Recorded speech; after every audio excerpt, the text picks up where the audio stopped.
21 ಹಾಗೂ ಏಪ್ರಿಲ್ 22ರಂದು ಜರುಗಿದ ವಚನ ಜಾತ್ರೆ 2025 ಮತ್ತು ಕಾಯಕ ಯೋಗಿ ಭಾಲ್ಕಿ ಹಿರೇಮಠ ಸಂಸ್ಥಾನದ ಪೂಜ್ಯ ಶ್ರೀ ಡಾಕ್ಟರ್ ಚನ್ನಬಸವ ಪಟ್ಟದೇವರ 26ನೇ ಸ್ಮರಣೋತ್ಸವದ ಬಾನುಲಿ ವರದಿ.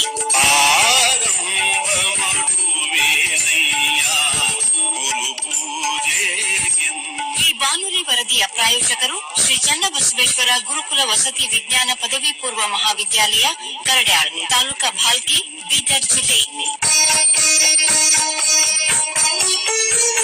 ಇದೇ ಏಪ್ರಿಲ್ 20, 21 ಹಾಗೂ ಏಪ್ರಿಲ್ 22ರಂದು ಬೀದರ್ ಜಿಲ್ಲೆಯ ಭಾಲ್ಕಿಯ ಶ್ರೀ ಚನ್ನಬಸವಾಶ್ರಮದಲ್ಲಿ ವಚನ ಜಾತ್ರೆ 2025 ಮತ್ತು ಕಾಯಕ ಯೋಗಿ ಭಾಲ್ಕಿ ಹಿರೇಮಠ ಸಂಸ್ಥಾನದ ಪೂಜ್ಯ ಶ್ರೀ ಡಾಕ್ಟರ್ ಚನ್ನಬಸವ ಪಟ್ಟದೇವರ 26ನೇ ಸ್ಮರಣೋತ್ಸವ 3 ದಿನಗಳ ಕಾಲ ಅತಿ ವಿಜೃಂಭಣೆಯಿಂದ ಭಕ್ತಿ ಶ್ರದ್ಧೆಯಿಂದ ಜರುಗಿತು.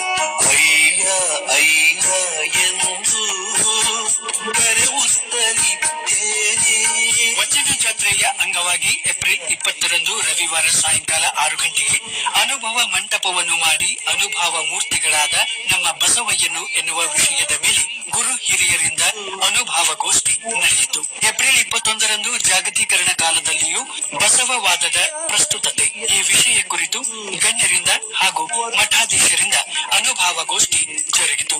ಏಪ್ರಿಲ್ 22ರಂದು ಬೆಳಿಗ್ಗೆ 6 ಗಂಟೆಗೆ ಹಳೆ ಭಾಲ್ಕಿ ಪಟ್ಟಣದ ಹಿರೇಮಠ ಸಂಸ್ಥಾನದಿಂದ ಶ್ರೀ ಚನ್ನಬಸವಾಶ್ರಮದ ವರೆಗೆ ಬಸವನಡಿಗೆ ಮೆರವಣಿಗೆ ಜರುಗಿತು.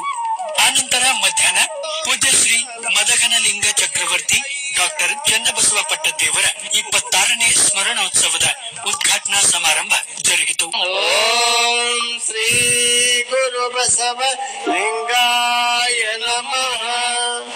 ಎತ್ತೆತ್ತ ನೋಡಿದೆತ್ತ ನಿಮ್ಮನೆ. ಕಾರ್ಯಕ್ರಮದಲ್ಲಿ ಪಾಲ್ಗೊಂಡಿದ್ದ ವಿವಿಧ ಮಠಾಧೀಶರುಗಳು ಪೂಜ್ಯರು ಈ ಸಂದರ್ಭದಲ್ಲಿ ವಚನ ಪಾರಾಯಣ ನಡೆಸಿದರು.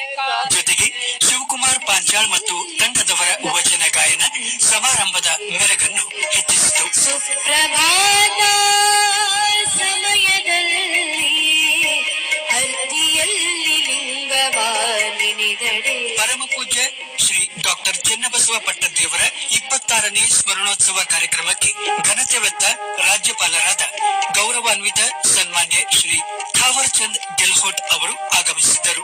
ರಾಷ್ಟ್ರಗೀತೆ, ಬಸವಗೀತೆಯ ನಂತರ ರಾಜ್ಯ ಮಕ್ಕಳ ಹಕ್ಕುಗಳ ರಕ್ಷಣಾ ಆಯೋಗದ ಸದಸ್ಯರಾದ ಶಶಿಧರ ಕೋಸಂಬೆ ಅವರು ಸರ್ವರನ್ನು ಸ್ವಾಗತಿಸಿದರು.